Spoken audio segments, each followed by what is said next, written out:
Gentlemen was directed by Guy Ritchie and stars a lot of great actors, including and not limited to Matthew McConaughey, Charlie Hunnam, Jeremy Strong, Hugh Grant, Eddie Marsan, Michelle Dockery. Am I missing someone out? Colin Farrell. Yes. And Henry Golding.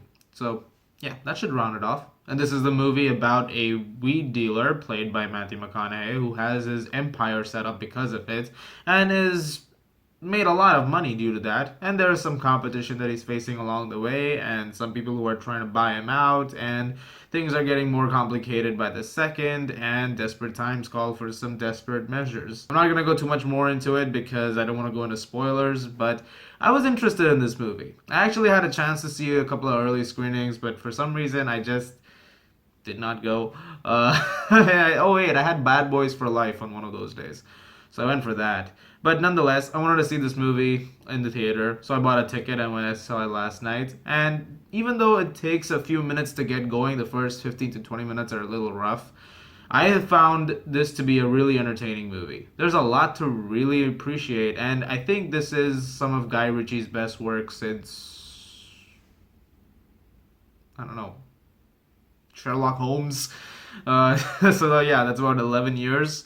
I've liked some of the other stuff he's done since then, but it was really, this is I think his most formidable work since then. And a lot of that is helped by the performances, which are all very charismatic, as is the writing of this movie. This is definitely a very character filled movie, and there's just so much charisma in every single line delivery and scene that it has to be praised. And in fact, that way I would say this is his most charismatic script, if that is even such a thing, since Snatch. Like, this is really old school Ritchie for the most part. There's a lot of his old school stuff in here in terms of edits, music choices, camera angles, and shots cut between each other. And I really like seeing some of that in this. And that is just an attribute to how well this film is directed and written. It constantly keeps you on your toes. In fact, once you're past that first 15-20 minutes, like I said, it's a little rough at the beginning and it does take a while to get going. Once you're finally into the swing of things, this movie moves and it leads to some really entertaining stuff. And after a while, I completely forgot about the pacing of it. This was just a really fascinating movie from start to finish. Granted, I don't think the movie is perfect or anything, and I think it does have some issues for sure. But for the most part, I can still see myself in recommending this movie to a lot of people to watch it over and over again. There's just so much entertainment value packed into this thing, and all of that is to be appreciated. The plot of this movie can meander a little bit because there's a lot of moving cogs in this machine, and there's definitely a lot of points where you might find yourself getting a little lost because there's a lot of things that come to a head later on during the movie. And I will say this, it does get a little bit much in a couple of moments. It kind of turns into that last 20 minutes of like focus with Margot Robbie and Will Smith, where it's just everything hits you at once. But it's not as bad as that. That movie had like 5 twists in like 2 minutes, which was insane.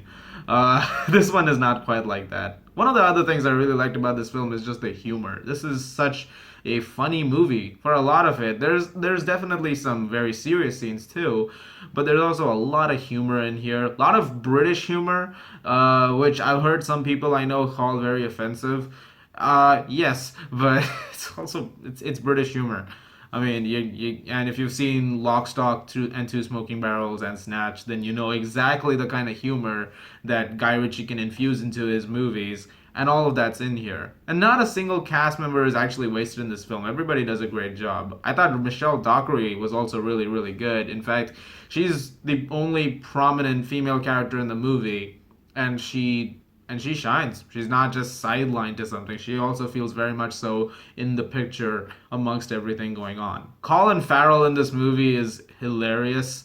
He might be, this is easily the funniest he's been since like In Bruges.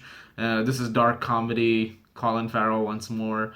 Charlie Hunnam was the best I've ever seen him, and I've seen him in some stuff now, even Sons of Anarchy and Pacific Rim. I would argue this is probably next to Sons of Anarchy, but No, I still think he did a really great job here. And this is easily Matthew McConaughey's best work since probably Interstellar. I really cannot think of the other films he's made since then that were actually even this entertaining or this good. Last year, Serenity was one of the worst movies of the year.